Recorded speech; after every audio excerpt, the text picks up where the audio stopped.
ስላሴ ዋነጸ ጥቅማ ማለት በሶስትነት ወይም በሶስቱ ስላሴ ታነጸ ጥቅማ አዳራሽ ሰራ ቤተ ማርያም ሰመየ ስማ ቤቱንም የማርያም ቤት ብሎ ሰየመው ወይም በማርያም ስም ተሰየመ ማለት ነው።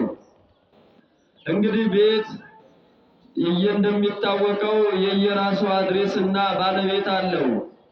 ምንም ቢሆን በሰማይም ለሚሰራው በሰማይም ላለው ለምስጋና በምድርም ላለው ሁሉ ባለቤቱ እግዚአብሔር ነው።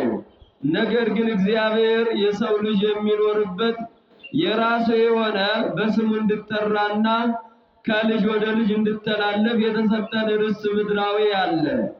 ይህ ምድራዊ ርስት ያልፋል። ሰማያዊ ርስት አለን። እግዚአብሔርን መስለን የምንኖርሰው የአባታችን ዘላለማዊ የሆነ መንግስቱ አለና የመንግስቱ ወራሽ እንዳደርገን የእርሱ መልካም ፈቃድ ይሆንልን። እነዚህ ምድር ላይ ያሉት ቀሪና ኃላፊ ስለሆኑ ነው እና እንደሚታወቀው የየራሱ የአካባቢ እንኳን የሚጠራበት አለው አይደል? የሆነ ሰው የመሰረተውና በሆነ አጋጣሚ ወይም የሆነ ድርጊት እዛ አካባቢ ይፈጸምበትና ያ የተፈጸመው እንዳይረሳ ሲባል በሆነ ቦታው ይሰየማል ማስታወሻ ይሆን ዘንድ። ለሀገር ትልልቅ ታሪክና ትልልቅ ስራ የሰሩት ሰዎች ሐውልት ይሰራላቸዋል። የገሌ ሐውልት ይባላል፣ የአቡነ ጴጥሮስ ሐውልት ይባላል፣ የእምዬ ምኒልክ ሐውልት ይባላል። የሌሎችም ነገስታት በስማቸው ይጠራል። ለምን ከተባለ ማስታወሻ እንዲሆን ትውልዱ ያን እያየ ያን ታሪክ ደጋሚና መልካሙን ስራ ተከታይ ይሆን ዘንድ የሚያነቃና የሚያተጋ ነው። ይሄኛው ግን ከዛ ለየት ያለ ነው። በእመቤታችን ስም የተሰየመው ቤተ ክርስቲያን ያው የእመቤታችን መቼስ የሁላችን እናት የክርስቶስ እናት ሰማይና ምድር የተገናኘባት ምድራውያን ጻድቃን ሰማያውያን መላእክት ሕዝብና አሕዛብ ነፍስና ሥጋ ሰውና እግዚአብሔር የተገናኘባት መካከለኛ ድልድያችን ናት። ከምድር ወደ ሰማይ ለመውጣት መሳላላችን ናት ድንግል ማርያም። እና ይህ ታሪኩን ሰብሰብ ለማድረግ በእመቤታችን ስም ተሰየመ። ቤተ ክርስቲያኑ በእመቤታችን ስም ያው ቤተ ክርስቲያን በሶስት ይከፈላል። ቤተ ክርስቲያን በሰማይ ያለች አለች፣ በምድር የተገለጠች አለች። በምድር ያለችው ቤተ ክርስቲያን ከሥላሴ ጋር የምንዋሃድባት ከመላእክት ጋር አንድ ሆነን የምንዘምርባት ናት። እና ስለዚህች ቤተ ክርስቲያን በመላእክት በዓለመ መላእክት የነበረች ናት። እንተ በምድር ስረዊሃ ወበሰማይ አይጾቂሃ እንተ በስሉስ ትትገመድ ወታፈሪ ለነ አስካለ በረከት የበረከት ምንጭ ወይም የበረከት ፍሬ የምታፈራ ቤተ ክርስቲያን ናት። የበረከት ፍሬ ከርሳ ዳነ ኩሉ ዓለመ የማይጸኗ ፍሬ ይላል። ዓለሙን ሁሉ አዳነ ይላል። የእግዚአብሔር ቤተሰቦች ከድንግል ማርያም የተወለደው የማይጸን ፍሬ ዓለሙን ሁሉ አድኗል። ያኛው ዕፀ በለስ በገነት የነበረው ዓለሙን ሁሉ ጎርቷል። ከክብሩ ዝቅ አድርጓል። ከብርሃን ልብስ አራቁቷል። ሰማያውያን የነበርኑ ምድራውያን ሆነናል። ከብረን ገነን የነበርኑ ተዋርደናል። ባለ ርስት የነበርኑ ከርስት ተፈናቅለናል። ያኛው ዕፀ በለስ፣ የኛው ግን አማናዊ የድንግል ማርያም ልጅ ድንግል ፈጣሪዋን ወለደችው። ድንግል ማርያም የወለደችው ፈጣሪዋን ነው። ምናልባት ተወለደ ስንል ክርስቶስን ከድንግል ማርያም መወለድ በኋላ የተገኘ አይደለም። ቅድመ ዓለም የነበረ ከሦስቱ አካል አንዱ አካል።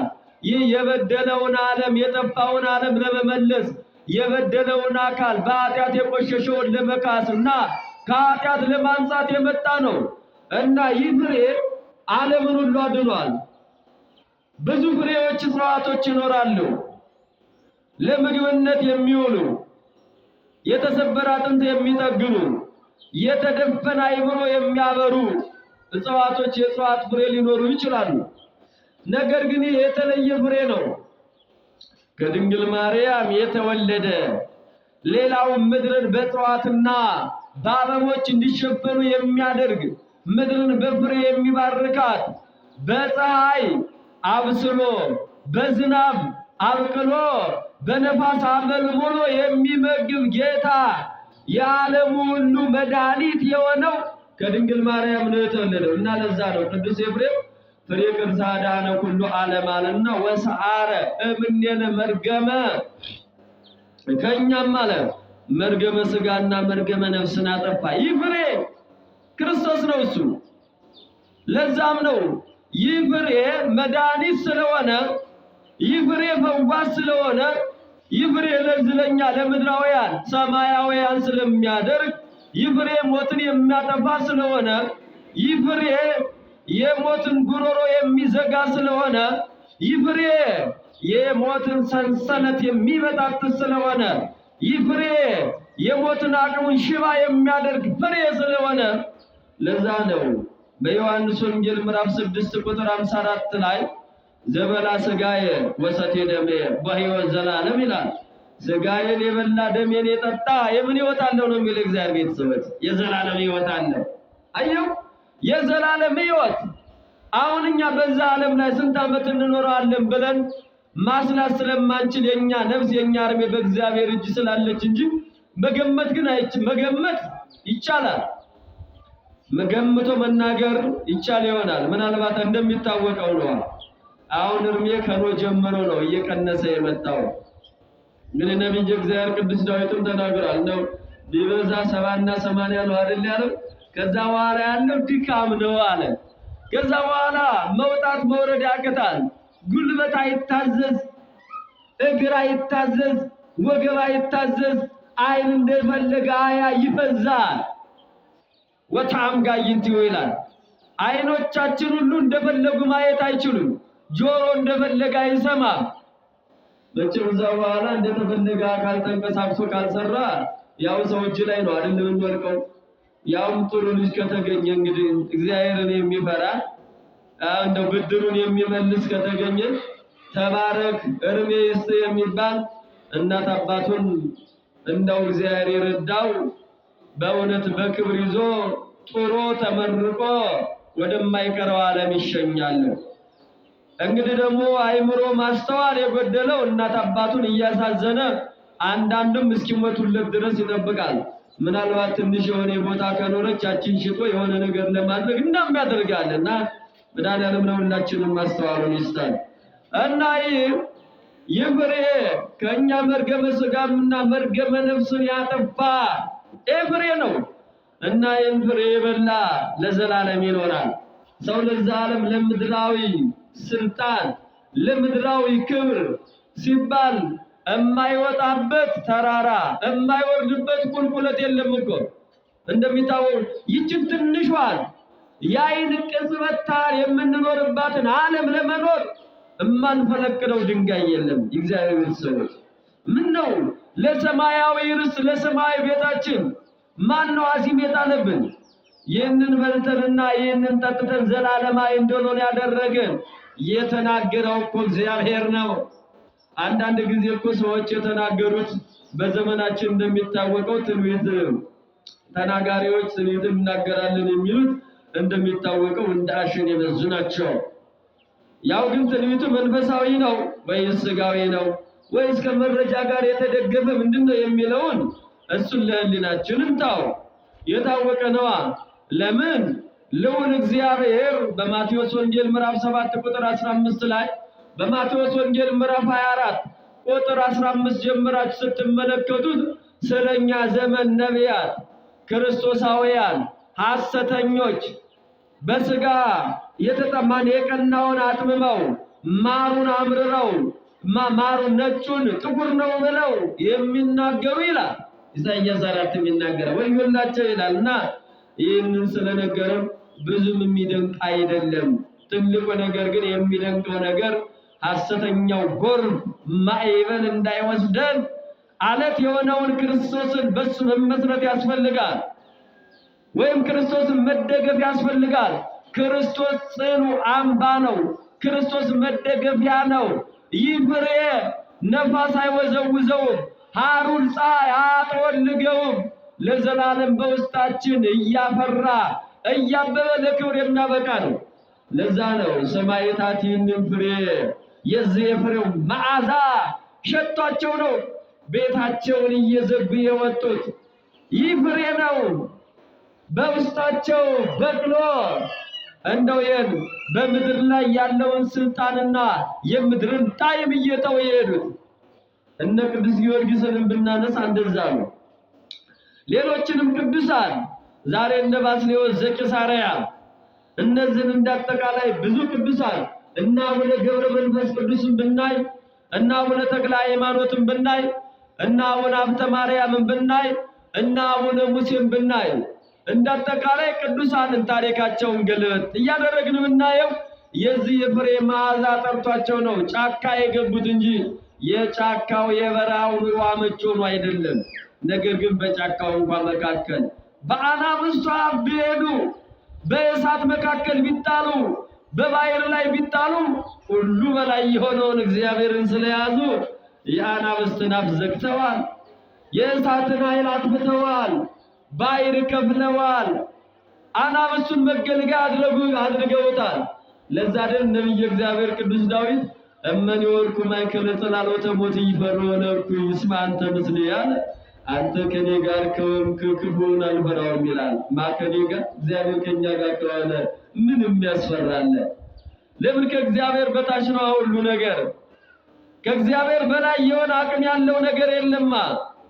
ልክ በእሳት መካከል እንዳለ ጭድ ነው። በእሳት መካከል ያለ ጭድ ገለባው አመድ እንኳን እንደሌለ ሁሉ የሚጣቅም ነገር አቅም እንደሌለ መቋቋም እንደማይችል ሁሉ እግዚአብሔርን የያዘ ችግሮችም ሁሉ እንዲሁ ናቸው። መድኃኒዓለም ችግራችን ያስወግድልን። ዛሬ ብዙ ነገር የሚያስጨንቀን አለ። ብዙ የምንሰማው ያስደነግጡናል። እየሆነ ያለው የሚሆነው ለነዚህ ሁሉ ብቸኛው መፍትሄ ይህ ከድንግል የተወለደው የዓለም መድኃኒት ፍሬ ከርሳ አድኃነ ኩሉ ዓለም ነው። ዓለምን በሙሉ ያዳነ መድኃኒት የሚታዘዘው ለአንድ ሰው ነው። መድኃኒት የሚታዘዘው የበሽታው አይነት ታይቶ ነው። ያ መድኃኒትን በአግባብ ካልተወሰደ ላይፈውስ ይችላል። ያ መድኃኒት ሲወሰድ አብሮ ምግብ እንዲህ ብላ ይህንን አጠጣ በዚህ ጊዜ ተጠቀም ብሎ ነው። ዓለም አብሮ ሰዓቱን ወስኖ ምግቡንም ለይቶ ነው መድኃኒት የሚሰጠው። ይህ መድኃኒት ግን በልተኑ ዘላለማዊ የሚያደርግ ይህንን መድኃኒት ለመውሰድ የሚፈለገው በንስሐ ታጥቦ መቅረብ ብቻ ነው። ሌላ ገንዘብ አይጠይቅም። ሌላ የእድሜ ገደብ አይጠይቅም። ሌላ ነገር አይፈልግም። ውጣ ውረድ የለም፣ ወጭ የለበትምና ይህንን ፍሬ በልተን የስሙ ቀዳሽ መንግስት ወራሽ እንዳደርገን የእርሱ መልካም ፈቃድ ይሁንልን እና ጠቅለል አድርገን ስናመጣው ነገሮች ሁሉ በሰው ይሰየማሉ፣ በሆነ ሊጠሩ ይችላሉ ነው እና በድንግል ማርያም ስም ነው ዛሬ እንድጠራ የተደረገው። የድንግል ማርያምን ትንሽ ነግሬያቸዋለሁ። የክርስቶስ እናት የሁላችን እናት ናት። የሁላችን ማረፊያ ናት። አምላክ ወላዲተ አምላክ ድንግል ማርያም አለታችን ናት።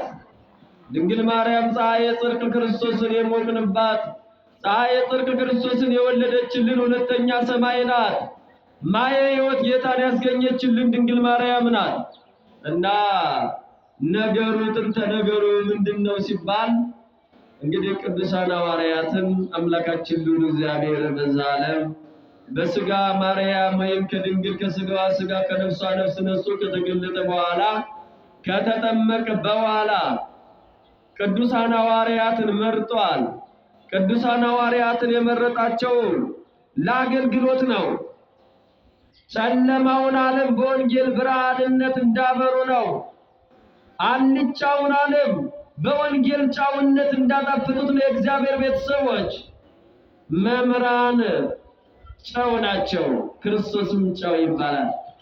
ጨው የሌለው ምግብ አልጫ እንደው ለምላስም አይጥምም ማለት እንደው አልጫውን መቼም ሰው አልጫ የሚበላው ካልተገደደ ወዶ አልጫ ይበላል ወይ የጤና ችግር ኖሮበት ጫው እንዳትበላ እንዳይጨመርበት የተባለ ሰው ነው። እና አልጫውን ዓለም ክርስቶስን ያልያዘ እንደማይጣፍጥ ሁሉ ክርስቶስን ያልያዘ ጣዕም እንደሌለ ሁሉ ክርስቶስ ኩለኛ ማለት ጣዕማችን አይደል? ኢየሱስ ክርስቶስ ይላል ጥዑመ ስም ለዘይጼውዖ ኢየሱስ ክርስቶስ ኅብስተ ሕይወት ለዘይበልዖ ኢየሱስ ክርስቶስ ጥዑመ ስም እንኳን ለበላው ለሚጠራው የክርስቶስ መድኃኒት ነው። የክርስቶስ ስም ጣፋጭ ነው። ለዛ አይደለ ነብይ እግዚአብሔር ቅዱስ ዳዊት እንዲህ ይላል ጥዑም ለጉርየ ነቢብከ እማር ወሶከር ጥዕመኒ ለአፉየ ይላል። ከማርና ከስኳር ይልቅ ያንተ ስም ጣፋጭ ነው። የክርስቶስ ስም ጣፋጭ ነው። ሌሎች ጣፋጮች ብዙ ገንዘብ ከፍለን የምንገዛቸው ይኖራሉ። ካበዛናቸው በሽታ ናቸው። ደዌ ነው፣ ደዌ ስጋ፣ ደዌ ነፍስ ይሆናል። ጣፋጭ አይመከርም እንደምታውቁት ነው። ለምን ይሄንን የሚንቀሳቀሰውን የ666 አስራው አበጋዝ ወይም አልገዝ የሚባለውን እያጣራ አሰሩን እያጣራ የሚጥለውን መልካሙን ወደ ናላ የሚያወጣውን የጅማት ክፍል የሚገልጽ ስለሆነ እንዳይሰራ ያደርገዋል። እንደፈለገ እንዳይንቀሳቀስ ያደርገዋል። ጣፋጭ እና ይሄ በዛ ዓለም ላይ ያሉት ጣፋጮች ዘወትር የምናበዛቸው ከሆነ የሚያስከትሉት በሽታ ነው፣ የሚያስከትሉት ደዌ ነው። ክርስቶስን ግን ስንጠራ ምንድነው ምን ሆነው? ከደዌ እንፈወሳለን፣ ደዌው ይርቃል። ሁልጊዜ ይላል መጽሐፈ ምሳሌ አንደበትህ በእግዚአብሔር ቃል ይፈታ ይላል። ሁልጊዜ አንደበትህ አለ እግዚአብሔርን ከማመስገን ወደ ኋላ አትበል ይላል። ለዛ እኮ ነው በዘዳግም ምዕራፍ 6 ላይ እንደ ይትርሳ ተዘክሮት እግዚአብሔር ይላል እመኒ ትትነሳ ወእመኒ ትደቅስ እመኒ ትበል ወእመኒ ትሰቲ ወእመኒ ተአውር ይላል። እንደው ስትሄድም ስተኛም ስትነሳም ስትቀመጥም ሁሉ ስትቆም ስትበላ ይላል የአምላክን ስም መጥራት አትታው። ለምን? የክርስቶስ ስም ዘወትር የምንጠራው መድኃኒት ስለሆነ ነው።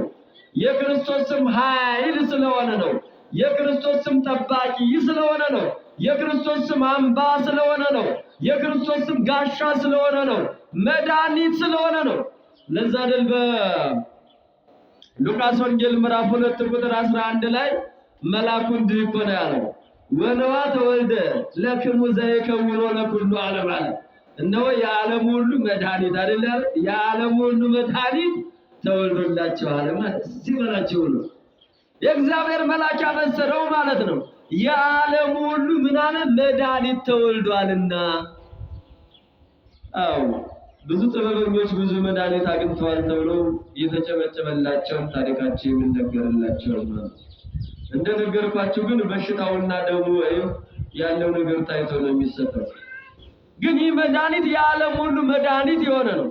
ዓለማትን የፈጠረ ብቸኛ መድኃኒት የማይለወጥ የማይቀየር ሌላ የማይጨመርለት እና ለዛ ነው ደራሲው ኢየሱስ ክርስቶስ ጥዑመ ስም ለዘይጼውዖ ለሚጠራው ስሙን ለሚጠራው አለ ጥዑም ጣፋጭ ነው አለ። ኢየሱስ ክርስቶስ ኅብስተ ሕይወት ለዘይበልዖ ለሚበላው አለ ለሚጠጣው የሕይወት እንጀራ ነው።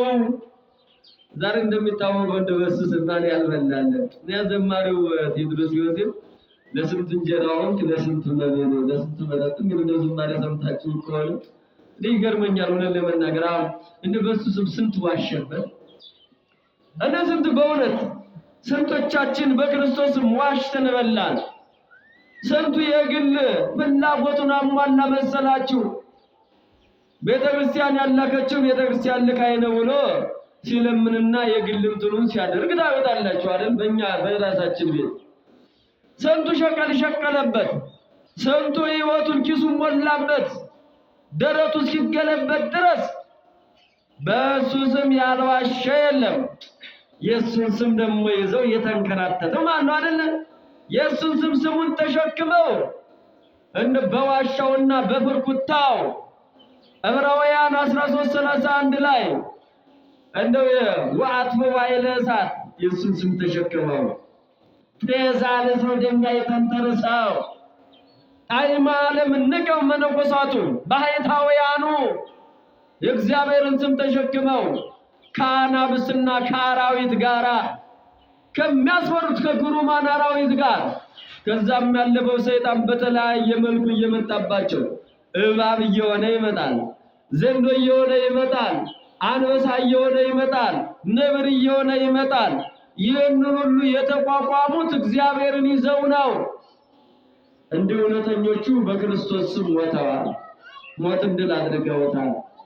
እውነተኞቹ መነኮሳት ዓለምን ንቀው መንነው፣ በሌላ መልኩ ደግሞ እውነተኞች መነኮሳት ቤተ ክርስቲያን የሰጠቻቸውን ኃላፊነት በአግባብ እየተወጡ በዓታቸውን ሳይለቁ ቤተ ክርስቲያናቸውን እድሜ ልካቸውን ያገለግላሉ። እንደው ቀለም እንኳን ቢያልቅባቸው ከደማቸው ጭምር እየጻፉ ነው። እውነት ለመናገር ትናንት የነበራቸውን ዛሬ ያሳዩን አባቶቻችን እነዚያ ናቸው። የእግዚአብሔር ሰዎች አሁን በዘመናችን ብዙ እንደሚታወቀው ፌስቡክ ምኑም ዓለም አንድ መንደር ነው። አሁን በእኛ አሁን በዚህ ደግሞ በዚህ በቅርብ ጊዜ ወዲህ እንደሚታወቁት አሁን በመነኮሳቱ ዙሪያ ያለው ብዙ ሰው ይጽፋል። የመነኮሳት መኖሪያ ገዳም ነው። አይ አይደለም፣ መነኮሳቶቹ ደግሞ የለም እኛ ዓለም ላይ መኖር እንችላለን ይላሉ። አሁን እኛ እሱ በዓለም ላይ ሆኖ እግዚአብሔርን አስደስተዋል። ብቻ ግን ያኗኗሩ ዘይቤ ይለያያል አይደል? አሁን መነኮሳት የሚለው የጣመ የላመ መነኮሳት የሚለው አንተን እኔን እየገባ ገብረ ማርያምን እየወለተ ማርያምን እንዲህ የሆነ ነገር ላይ ሲወርቁ እየሳቀ እየተዘባበተ የሚኖረው አይደለም። መነኮሳት የሚባለው የመነኮሰ በስጋው የሞተ በነፍሱ እንደ መላእክት ያው የሆነ ነው። ወደ መናገር በመንፈስ ዘወትር የሚጾም የሚጸልይ እንደው ከፊቱ ካንደበቱ ብርሃን ያልተለየው አንደበቱ እግዚአብሔርን ከማመስገን ያልተገታ የሚቀድስ የሚያስቀድስ ከቤቱ የማይጠፋ የተሰጠውን የሥራ ድርሻ በአግባብ የሚዋጣ ነው የሚለው። እንግዲህ መጽሐፈ መነኮሳቱማ ከባድ ነው ስታዩት፣ ይሄ ከባድ ነው።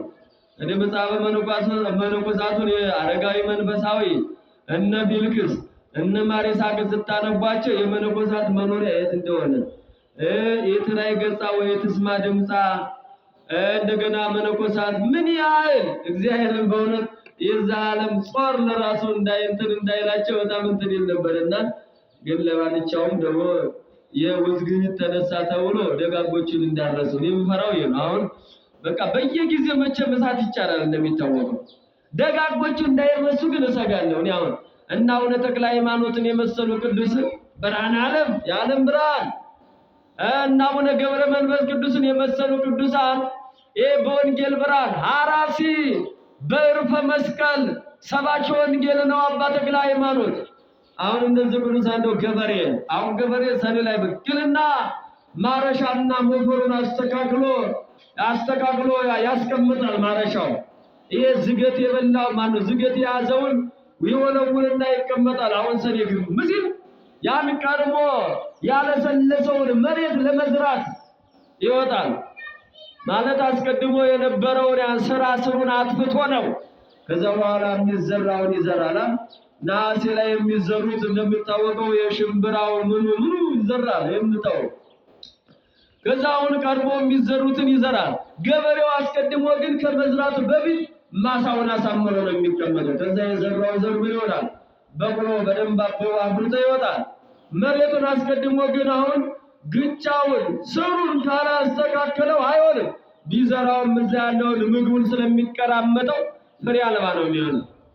እና እነዚህ ቅዱሳን ደግሞ በእኛ ልቡና ላይ ወንጌልን የዘሩት ወንጌል ደግሞ ለፍሬ የበቃ ፍሬ የተባለ ክርስቶስ እንደሆነ ፍሬ የተባለ ሃይማኖት ነው፣ ፍሬ የተባለ ምግባር ነው፣ ፍሬ የተባለ ጾም ነው፣ ፍሬው ጸሎት ነው፣ ፍሬው ትሕትና ነው። ለዛ ነው መልካም ፍሬ የማያፈራውን ዛፍ ይቆረጣል። ተቆርጦ ወዴት ይጣላል ነው የተባለው? ወደ እሳት ይጣላል። ለምን? መልካም ፍሬ የለውማ። መልካም ፍሬ የሌለውን ዛፍ ሰው ሁልጊዜ በሩ ላይ ተኩል አይኖርም፣ ጥቅም የለውም። ምናልባት ዛፎቹ ቅጠሉ እያደገ ሲሄድ ያበሰብሳል። ከዛ ያለፈ ነገር ምንም ትርጉም የለውም። ሎሚ የሚተከለው ፍሬውን ተስፋ ተደርጎ ነው። ብርቱካን የሚተከለው ፍሬው ተስፋ ተደርጎ ነው። ማንጎ የሚተከለው ፍሬውን ተስፋ አድርገን ነው እንጂ ማንጎ ተክዬ ነበር ብሎ ለወሬ አይደለም። እና እግዚአብሔር እኛንም የፈጠረው ወደዛ ዓለም ያመጣን ፍሬ እንድናፈራ ነው። እግዚአብሔር ቤተሰቦች የፍቅር ፍሬ እንድናፈራ። ፍቅር ተራበ አይደለም ይላል ወደ ቢታንያ ሲሄድ ክርስቶስ ይላል በማቴዎስ ወንጌል ምዕራፍ 29 ተራበና ይላል ያ ሲራብ በለስ በሩቅ አየ። እዛች በለስ ፍሬ ባገኝባት ብሎ ሄደ። ሲሄድ ደግሞ የለም። አሁን ለእግዚአብሔር ጠፍቶት አይደለም፣ የምሳሌያዊ ትምህርት ነው እንጂ ለእግዚአብሔር ፍሬ የሚሰጠው ፍሬ የማይሰጠው የሚያፈራው የማያፈራው ጠፍቶት አይደለም። በገነት አዳምን ያለበት ለክርስቶስ ጠፍቶት አይደለም። አዳም ወይ ወዴት አለ ያለው አላዋቂ ሥጋ ለብሼ አድንሃለሁ ሲለው እንጂ አዳም ያለበት ቦታ ለእግዚአብሔር የተሰወረ ሆኖ አይደለም። እንኳን ለእግዚአብሔር እነ ኤልሳዕ በቀርሜሎስ ተራራ ላይ ሆነው በከተማ የሚሰራውን ጽድቅና ኃጢአት ግፍና ግባት ለይተው ያውቁ ነበር እግዚአብሔር ቤተሰቦች። እና ስለዚህ ሲሄድ እግዚአብሔር ያችን በለስ ሄደ ፍሬ ማጣባት እንደው ከስርሽ ተነቀላላት ነው የሚለው። ወዳውን ያቺ ማክሰኞ ረግሟት ሰኞ ረግሟት ማክሰኞ ቢሄዱ ከስሯ ተነቅላለች። እንደው ምንድነው የሆነው ብለው ቅዱሳን ሐዋርያት ክርስቶስን ጠየቁት። እናንተ እምነት ቢኖራችሁ ይህን ዛፍ ተነቅለ ወደ አበጥሩት ተራራውን ሁሉ ታፈንሳላችሁ ነው የተባለው። እና እግዚአብሔር ሰዎች ዋናው ትልቁ ነገር እግዚአብሔር ከኛ የሚራበው ፍቅር በፍቅር ብትኖሩ የኔ ደቀ መዛሙርት መሆናችን እዚህ ይታወቃል። የክርስቶስ የሆነው ሁሉ በፍቅር ይኖራል። የክርስቶስ የሆነው ሁሉ ይቅርታ ያለው ልቡና አለው። ይቅር የሚል እግርና እግር ሲጋጨለው ለስሜ እንኳን ሰውና ሰው ይጋጫል እኮ ሰው በተለያየ ነገር ይጋጭ። ነገር ግን ለይቅርታ የተሰበረ ልብ ሊኖረን ይገባል። ሁልጊዜ በሃይማኖት ብትኖሩ ራሳችሁን መርምሩ ይላል። ራስን ማወቅ ጥሩ እንደሆነ ሁሉ በሃይማኖትም የሚኖር ሁሉ በጽድቅ ጎዳና ነኝ ያለሁት ወይስ በኃጢአት፣ በሐሰት ጎዳና ወይስ በእውነት ጎዳና፣ በጨለማ ጎዳና ወይስ በብርሃን ጎዳና የሚለውን ራሳችን እንድናይ ነውና መልካም የሆነ የንስሐ ፍሬ እንድናፈራ የአምላካችን የልዑል እግዚአብሔር ቅዱስ ፈቃዱ ይሆነልን። እና በቤተ ክርስቲያናችን ትናንትም ተምራችኋል። አሁንም እንግዲህ ሰፊ እንቅስቃሴ ብርሃን ያው ቤተ ክርስቲያናችን ስላለ እዛም በሰፊው ይሰጣል። ለማንኛውም ግን በእመቤታችን ስም ለቅዱሳን ሐዋርያት ቤተ ክርስቲያን እንድሰራ የሰማችሁ ነው። ስርዓት አስተምሮ ትናንትና ሕንጸተ ቤተ ክርስቲያኑ ተጠናቆ ዛሬ ቅዳሴ ቤቱ የተቀደሰበት በመየት ቦታ ነው ካላችሁ ክርስቶስን የማን ይለኛል ብሎ ቅዱሳን ሐዋርያትን በጠየቀበት በማቴዎስ ወንጌል ምዕራፍ 16 ቁጥር 16 ላይ በፊልጵስዩስ ቂሳርያ ነበር እመቤታችን ባረገች ከ4 ዓመት በኋላ እነዚህ ቅዱስ ጳውሎስና በርናባስ ገብተው ወንጌል ሲያስተምሩ ማምለኪያ ቦታ ያስፈልጋል።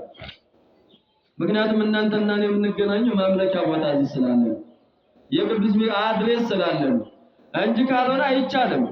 እና ስለዚህ ቅዱስ ጳውሎስና በርናባስ ገብተው ወንጌልን አስተምረው ከዛ ከአምልኮተ ጣዖት የነበረውን ወደ አምልኮተ እግዚአብሔር መለሱ፣ አሳመኑ፣ አጠመቁ። ከዛ ምዕመናኑ ጥያቄ ጠየቁ።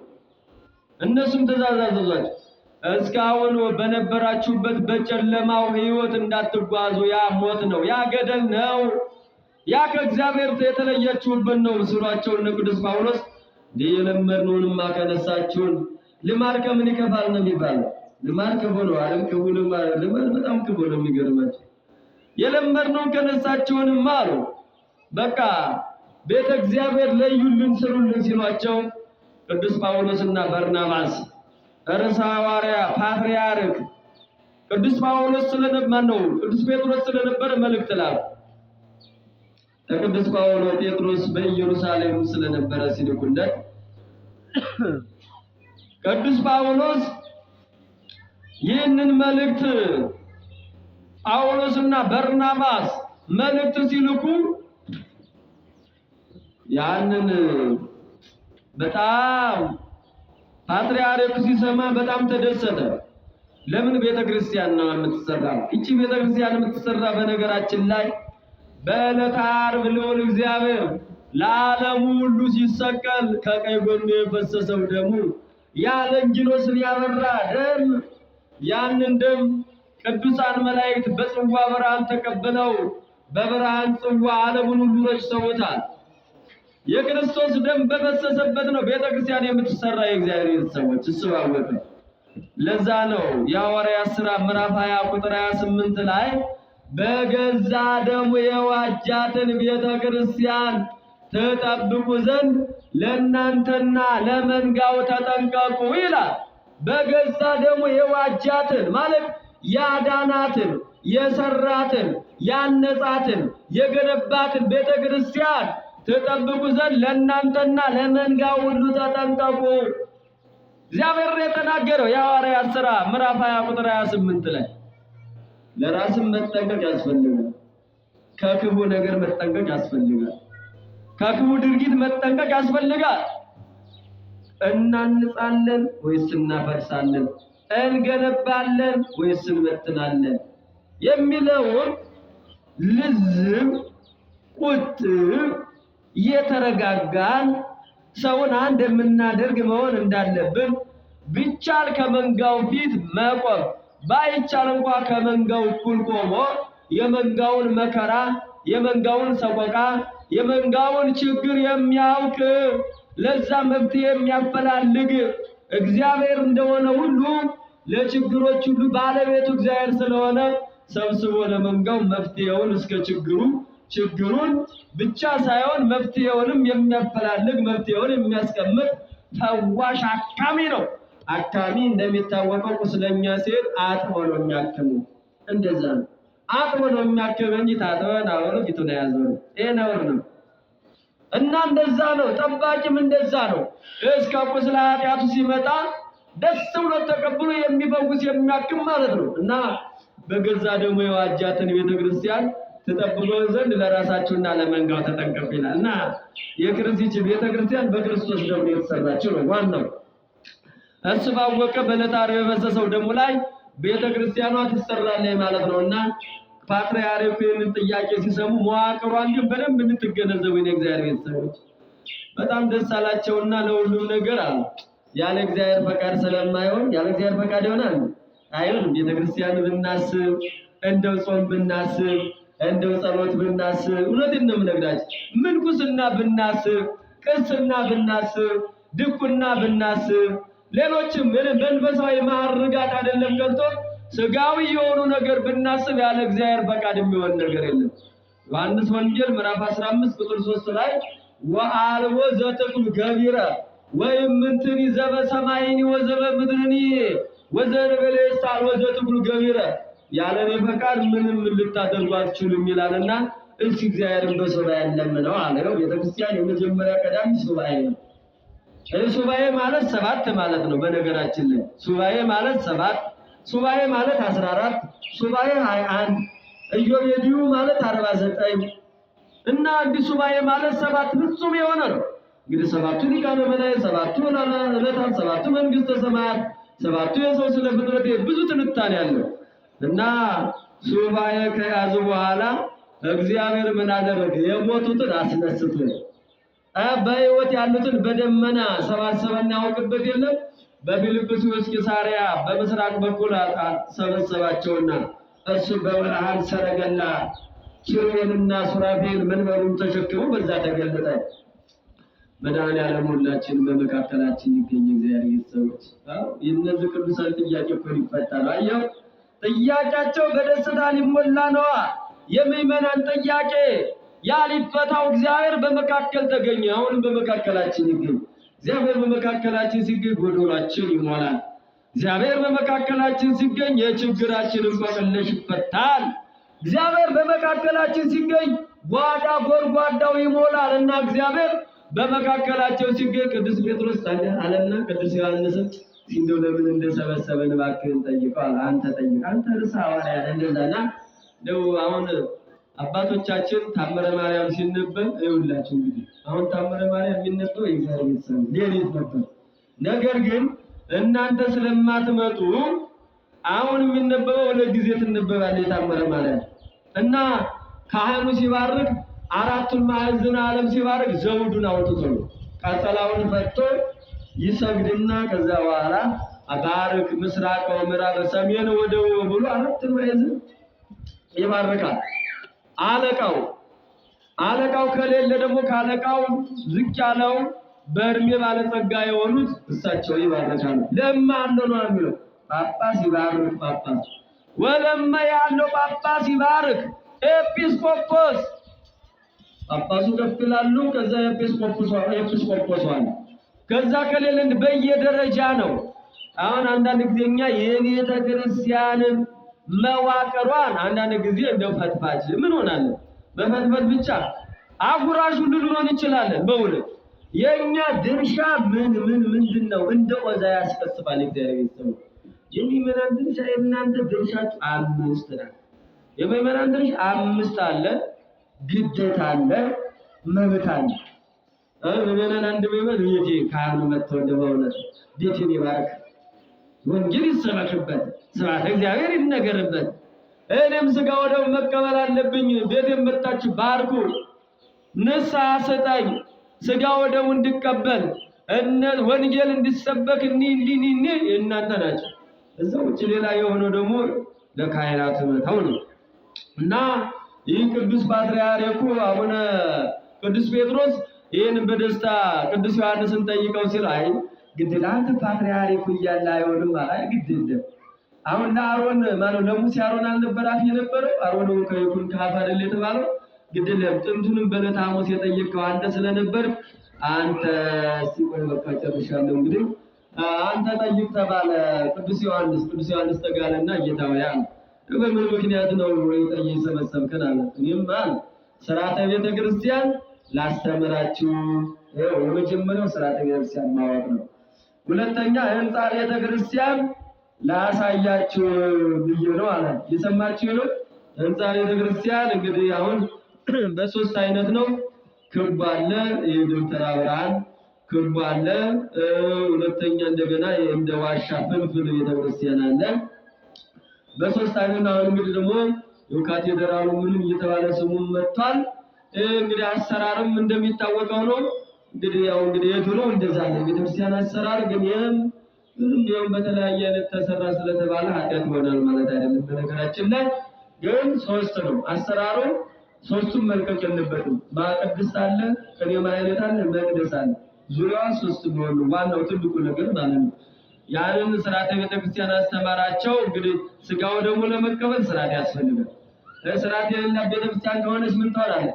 እዚህ ቄሱ አሐዱ አብ ቅዱስ ሲሉ መርጌታው ስቡሕ በርገበሩ እንደገና ሰባኪው ደግሞ የእግዚአብሔር ቤተሰቦች መንግሥተ ሰማያት ቀርባለችና ንስሐ ግቡ ይላል። አየው ማለት ድብልቅልቅ ነው የሚለው ማለት ነው። ሥርዓት ስላላት ግን ቤተክርስቲያን ቅዳሴ ሲገባ ሁሉም ይላል። መርጌታውን ጽናጽሉና መቋሚያውን ቁጭ ያደርጋል። መቋሚያውን ደግፍ ብሎ ይቆማል። ምዕመናኑም እናንተም እንደዛ ነው ማለት ነው። ስለዚህ ሥርዓት ወጥ የሆነ ተግባር እግዚአብሔር ጋር የሚያገናኝ ማለት ነው። ይህን መጀመሪያ አስተማረ። ሁለተኛ ሕንጻ ቤተክርስቲያን አሳያቸው። 3 ድንጋዮች ነበሩ በምስራቅ በኩል። እነዛ 3 ድንጋዮች መቼም አሁን ቤት 5 ነገር ይፈልጋል አይደል? ጭቃው አለ፣ ቢስማሩ አለ፣ ሳሩ አለ፣ ቆርቆሮው አለ። እነዛ 5 ነገር ይፈልጋሉ አንድ ቤት። እነዚህ ሁሉ ሲያስፈልግ ድንጋዩን ብቻ 3ቱን እነዛን ትንንሾቹን ድንጋይ መጡና አሁን የላሊበላ ሕንጻ ልክ እንደ ላሊበላ ሕንጻ ላሊበላ ፈልፍሉ ነው አይደል? እንደዛ የሰራው እንትን ግድግዳ ሌላ ግድግዳው ራሱ ጣራው ራሱ አርጎ ልክ እንደዛ ሁሉ እነዚህ 3ቱን ድንጋዮች አቀራርቦ ጭቃ እንደገቡ ሰም እየለዘቡ ቅድስት ቅኔ ማህሌት መቅደስ ነው ከተሰሩ በኋላ በሉ ከዛ አስደሰታቸው። ጥያቄያቸው ተመለሰላቸው። እንግዲህ ነው ቅዱሳቱ ሁሉ እግዚአብሔር ባወቀ መጣና ሰኔ 20 ተሰርታ በዛሬው ዕለት ራሱ ቀዳሽ ሆኖ ክርስቶስ አምላካችን እነ ቅዱስ እስጢፋኖስ ዲያቆኑ ነው ቀዳሜ ሰማዕት አይደለም። እነሱ እነ ቅዱስ ጴጥሮስ እነ ቅዱስ ዮሐንስ እነዚህ በየደረጃቸው ሆነው ቤተክርስቲያን ትናንትና አንጸተ ቤተክርስቲያን ዛሬ ቤተክርስቲያን የተመረቀችበት ሰውና መላእክት ሰውና እግዚአብሔር አንድ የሆነችበት ስርዓትና ምን አልኳችሁ? ስርዓቱና ስራው ለኛ የተገለጠበት እግዚአብሔር በመካከል የተገኘበት ነውና በዛሬው ዕለት ልክ ይህች በእመቤታችን ስም የተሰራች ቤተክርስቲያን ከዛይን ካሳያቸው በኋላ አንትሙኒ ከመ ዝግበሩ እናንተም እንዲህ እያደረጋችሁ አራቱ ማዕዘን ሁሉ ስሙ ብሎ ትእዛዝ ያስተላለፈበት ነውና ቤተክርስቲያን የከበረችበት እኛ ከእግዚአብሔር ጋር አንድ ሆንበት ቀን ነውና መድኃኔዓለም ከእሱ ጋር እንድንሆን ይርዳን።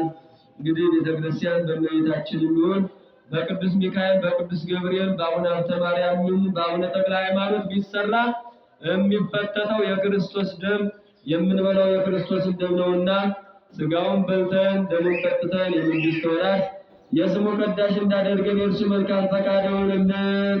ሀገራችን ይጠብቅልን።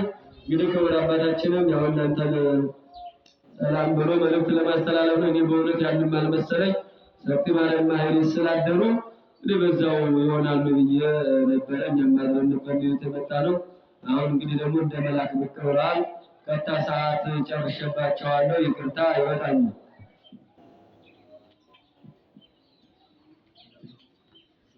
በመምህራችን ላይ አድሮ የመከረን የገሰጸን የአባቶቻችን አምላክ ልዑል እግዚአብሔር ስሙ የተመሰገነ ይሁን። ስሙ የተመሰገነ ይሁን። ለመምህራችን ቃለ ሕይወትን ያሰማልን፣ ቃለ ሕይወትን ያሰማልን፣ ተስፋ መንግሥተ ሰማያትን ያዋርስልን። እንግዲህ በሚገባ የዛሬውን የዕለቱን የእመቤታችን ታሪክ ከእኔና ከእናንተ ሕይወት አንስተው በስላሴው አንጸ ጥቅማ ለማርያም የእመቤታችን ቤተክርስቲያን በእሷ እንደተሰየመ በሶስት ድንጋይ ቤተክርስቲያኗ ተሰርታ በዛሬው ዕለት አምላካችን እግዚአብሔር ቀድሶ እንዲያቆረባቸው ምዕመናን ስገዱ እንደተቀበሉ አስተምረውናልና በድጋሜ ላስተማሩ ቃለ ሕይወትን ያሰማልን፣ ተስፋ መንግሥተ ሰማያትን ያዋርስልን። ከዚህ በመቀጠል ቀጥታ መወስዳችሁ ወደ አባታችን ነው። በስመ አብ ወወልድ ወመንፈስ ቅዱስ አሐዱ አምላክ አሜን። ከሁሉ አስቀድሞ አምላካችን እግዚአብሔር ስሙ የተመሰገነ ይሁን። ክቡራን አበው አባቶች፣ ካህናት፣ ወንድሞች፣ ዲያቆናት፣ እናቶች፣ አባቶች በዚህ ቅጽረ ቤተክርስቲያን በዚህ ዕለት የተገኛችሁ እናቶች፣ አባቶች እንደምን አደራችሁ? እንደምን ቆያችሁ? አምላካችን እግዚአብሔር ስሙ የተመሰገነ ይሁን። የሰማነውን በልቦናችን ያዋለብን ያሳድርብን። መምህራችን አስበ መምህራን ያደለልን፣ ቃለ ሕይወትን ያሰማልን። ያው እመቤታችን ናት። እዚህም ጎረቤት ደግሞ እንግዲህ ነባሯ ቤተክርስቲያን የሁሉም እናት ማለት ነው። ዛሬ በቦታዋ እየከበረች ስለሆነ እዚህኛም ያው የዕለተ ሰንበትን ጉዳይ ከጨረስን በኋላ ሁላችንም እዛ ሄደን እናታችን ድንግል ማርያም ለማክበር ታቦት ማስገባት ስላለብን ወደዛ ነው የምንሄደው። ሁላችሁም ለጸሎት እንነሳ። አቤቱ አምላካችን እግዚአብሔር ሆይ ስላስተማርከን ስለመከርከን እናመሰግንሃለን። ቀሪ ሰዓታችንን ባርከ ቀድሰ በሰላም አውለን። እናትህ ድንግል ማርያም ረድኤት በረከት አሳትፈን። አቡነ ዘበሰማያት አባታችን ሆይ በሰማያት የምትኖር ስምህ ይቀደስ፣ መንግሥትህ ትምጣ፣ ፈቃድህ በሰማይ እንደሆነች እንዲሁ በምድር ትሁን። የዕለት እንጀራችንን ስጠን ዛሬ፣ በደላችንን ይቅር በለን እኛም የበደሉንን ይቅር እንደምንል። አቤቱ ወደ ፈተና አታግባን ለኩሉ አድነን እንጂ መንግሥት ያንተ ናትና ኃይል፣ ክብር፣ ምስጋና ለዘላለሙ። እመቤታችን ቅድስት ድንግል ማርያም ሆይ በመልአኩ ቅዱስ ገብርኤል ሰላምታ ሰላም እንልሻለን። በሐሳብሽ ድንግል ነሽ፣ በሥጋሽም ድንግል ነሽ። አሸናፊ እግዚአብሔር እናት ሆይ ሰላምታ ላንቺ ይገባሻል። ከሴቶች ሁሉ ተለይተሽ አንቺ የተባረክሽ ነሽ፣ የማኅፀንሽ ፍሬ የተባረከ ነው። ጸጋን የተመላሽ ቅድስት ሆይ ደስ ይበልሽ፣ ልዑል እግዚአብሔር ከአንቺ ጋር ነውና ከተወደደው ልጅሽ ከጌታችን ከመድኃኒታችን ከኢየሱስ ክርስቶስ ዘንድ ይቅርታና ምሕረትን ለምኝልን ኃጢአታችንን ያስተሰርይልን ዘላለሙ አሜን።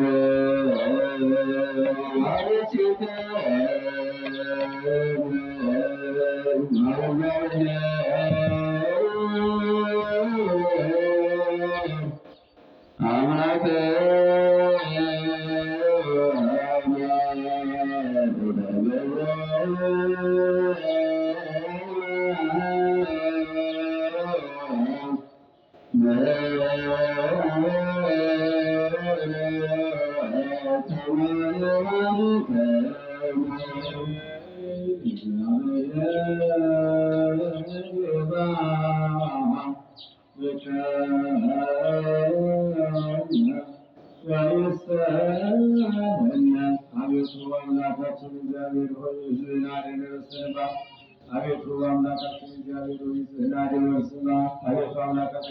ሆይ ስዕል አድርሰና በሰበስንባት ቃላችንን ማክብር ከጥቀት ማድረጋቸው ባለልጅ ወደቦታችን አምላካችን በሕይወታችን በኢየሱስ ደማቻ ቅዱስ ቤተክርስቲያንን ጠበቃ ለነገሥታትና ንጹሕ ለሆነ ማደሪያት መንዘል ጠላ በዚህ ዕለት ገብታችሁ ቅዱስ ሥጋውን ከወደሙ ተቀበላችሁ።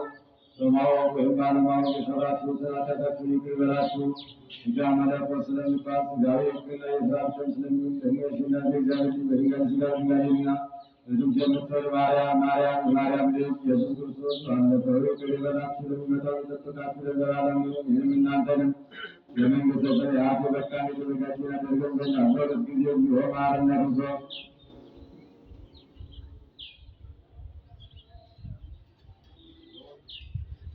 ሰማሁ በእንተ ማርያም ማረነ ክርስቶስ